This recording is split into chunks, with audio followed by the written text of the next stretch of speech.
સુરત જિલ્લાની માંગરોળ તાલુકા પંચાયતના લીંબાડા પાઠકના ભાજપના સભ્ય ભરત પટેલની ધરપકડ કરવામાં આવી। ભરત પટેલે જૂની શરતની જે જમીન હતી તે હસમુખલાલ પટેલને વહેંચી હતી। જો કે ભરત પટેલના પરિવારના સભ્યોએ માંગરોળ કચેરીમાં વાંધા અરજી રજૂ કરી હતી। જે વાંધા અરજીની સુનાવણીમાં ભરત પટેલની કરતૂતનો ભાંડો ફૂટ્યો।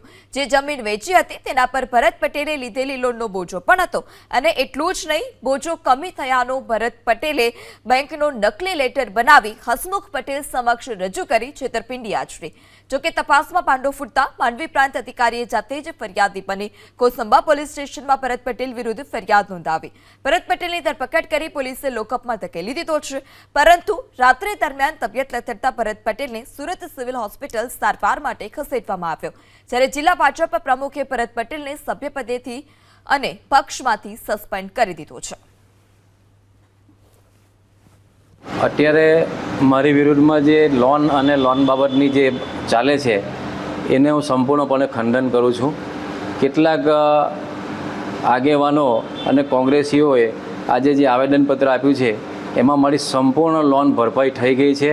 એના બોજા મુક્તિના દાખલા પણ મેં મેળવી લીધા છે અને રેવન્યુ રાહે એની અંદર કાચી નોંધો પડી ગઈ છે અને 4.5 કરોડના બોજાની જે વાત કર્યો છો એ સંપૂર્ણ ભરપાઈ કરીને મારી નકલ ઉપરથી બોજો પણ રદ કરી દીધેલ છે।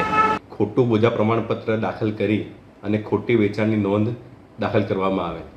જે પ્રમાણપત્ર બેંક ઓફ બરોડા શાખા દ્વારા વેરીફાઈ કરતાં જાણવા મળેલ કે બોજા મુક્તિનું ₹95 લાખનું જે પ્રમાણપત્ર હતું એ ભરતભાઈ પટેલ તથા એમની સાથે અમિત ઠક્કર નોટરીએ મેળાપીણામાં ડુપ્લિકેટ બનાવેલ હતું।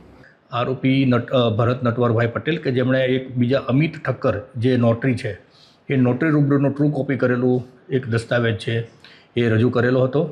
આ બાબતની તકરારી નોંધ જે છે એ એસડીએમ શ્રી માંગરોળ પાસે ચાલતા એટલે ડેપ્યુટી કલેક્ટર પ્રાંત ઓફિસર માંડવી પાસે આ પ્રકરણ ચાલેલું। તે દરમિયાન આ જે રજૂ થયેલું દસ્તાવેજ છે એ બનાવટી ખોટો છે। બેંક ઓફ બરોડામાં લોન હોવા છતાં પણ એણે નો ડ્યુ સર્ટિફિકેટ આપેલું જેના કારણે એની એન્ટ્રી સર્ટિફાઈડ થાય।